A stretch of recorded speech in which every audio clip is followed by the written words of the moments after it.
Indeed, we've managed to find the cubs in a tiny little cave. Look at them. Is that not just the most amazing little thing? They're still wobbly. Hello, little ones. It's good to see you again. That's such a cool little den that she's got here. She is so close to where her kill is. Girl, that's an amazing little den you've got there. Look at that. Isn't that just the most wonderful view of these little cubs? How cute is that?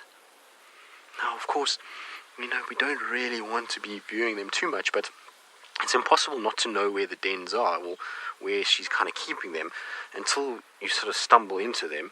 Her behavior obviously was kind of led up to the thought of that maybe there is a little den site here, but to have them as far out as that and as mobile as that is so special. Maybe we can even get a little sort of idea as to whether they are males or females. That is amazing. Look at that. What a way to come back. James, happy? So happy.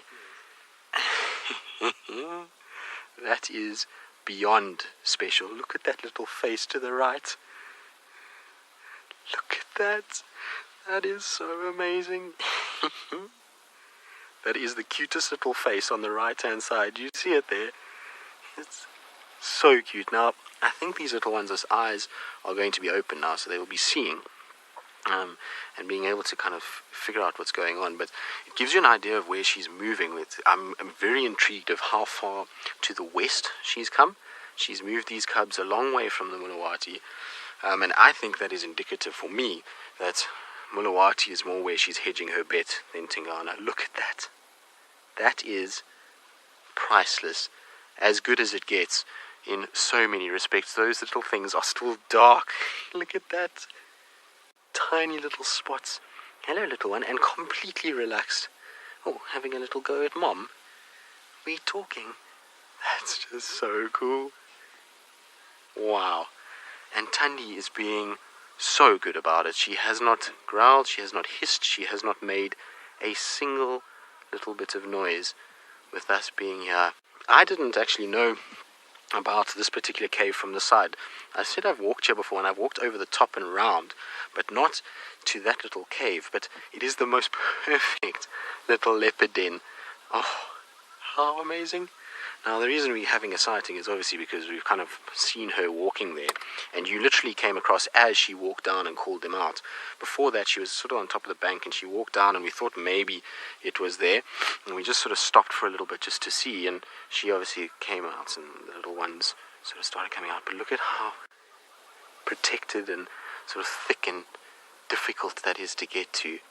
Now, James, I'm going to just take my foot off the brake because I've been sitting on the brake a little bit, so I do apologize if there's some creaking and moaning, but my leg is about to fall off with the trembling of excitement and trying to kind of hold the vehicle in place, but we've managed to get the handbrake up now, and so it should be okay. But those little cubs, even with the creaking of the vehicle, absolutely relaxed. Look at that.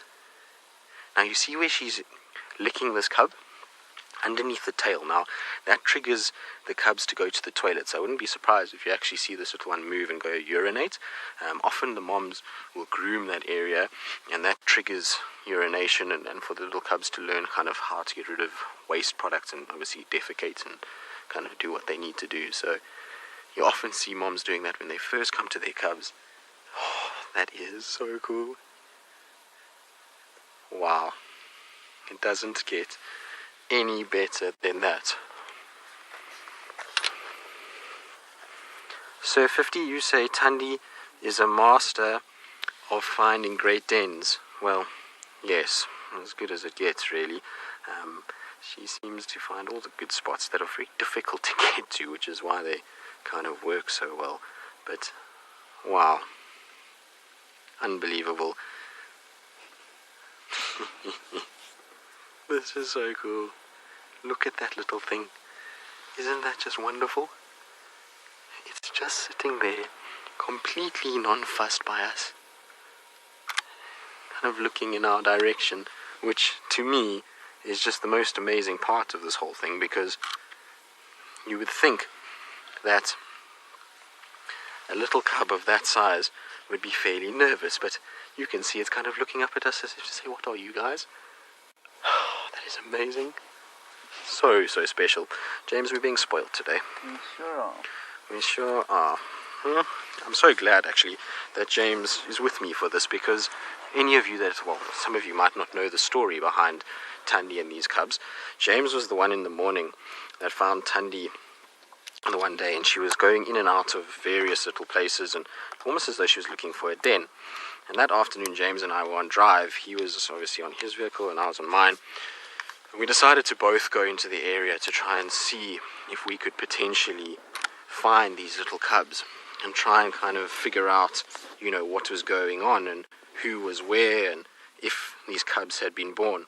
And essentially, what happened was I went and checked one spot. James went to where he thought they potentially could be, and we ended up in a situation where we managed to find them by, a bit of luck before James did. And so, the fact that James gets to see them now with me here is just that much better. It's so special when you can share the joy of something like this with a colleague.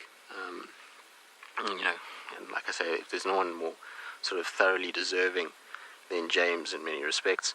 He's put in many, many, many, many hours for SafariLive and a lot of time and energy, and so to see this is just unbelievable. How cool is this? Oh, so special. Thandi, you've treated us this afternoon.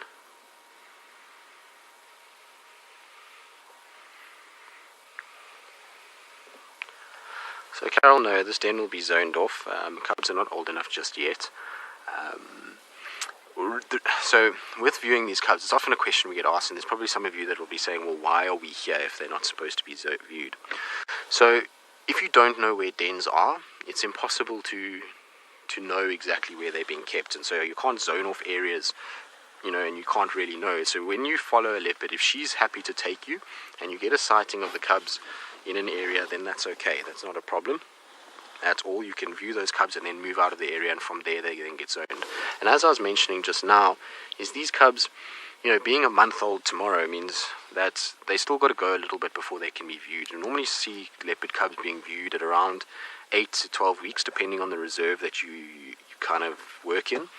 But my kind of feeling on these things is often to go and just check a den is pretty pointless a lot of the time if they're at this sort of age when they're very, very small. If they're a little bit older and they're 3 months or older, then checking dens works.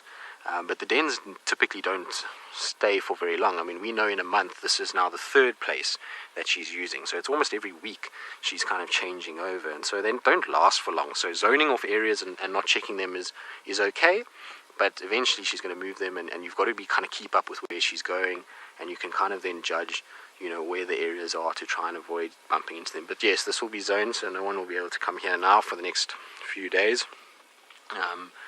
And yeah, I mean, it's going to be interesting with such a big impala carcass. Hopefully it actually is probably the best thing needs to be stolen by a male leopard who can kind of keep the hyenas busy there rather than her kind of keeping it, because hyenas are going to eventually figure out a pattern here. And while that cave is probably too small for hyenas to get in, it's obviously a bit of a risk in some respects. So still, I mean, so special. It's going to get dark now anyway, so we're going to have to leave them just now, but you can see they are fairly chilled. That's absolutely amazing. How special? Wow. Very, very cool. Alright, well, we're going to just enjoy that last little view of the cuteness before we're going to leave the area and allow her to be in peace. In the meantime, though, let's send you across to Lauren with the hyenas. Oh, little cubbies, I can't. They are. They've just kind of made an appearance. We're just kind of talking on the radio, just trying to get everybody to know that they mustn't come into this area. Obviously, with the kill here, it's a bit complicated. So we're talking on the radio, and we're going to leave shortly. But we thought we'd give you one last view of the little ones as they finish up with suckling. They've just had a little drink, and now it looks like they're heading kind of into the little caves and going to kind of disappear inside there. But how ridiculous is that sighting? That is the most epic view of very small little cubs that you're ever going to get. I mean, Thandi is being an absolute lady. She's not, like I say, growled or hissed or given us one iota of attention. She's just kind of lay there and she's flopped over and letting her cub suckle. Hello, girl. Well done. Okay. No, it's okay. Yes, spoke too soon.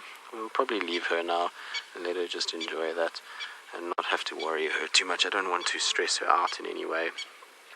Obviously, I don't know how long these cubs have been at this den. I wonder if she didn't move them here and then was sitting here and heard the impalas, and that's why she kind of went up that way and decided to make that kill. And so I think what we're going to do is we're going to just leave her there. And the other cub has gone into the drain or into the cave. See, she's kind of watching us, and I don't want to disrupt her too much at all. So I think I'm going to let her stay there, and we're going to give her a chance to have time with her baby on her own.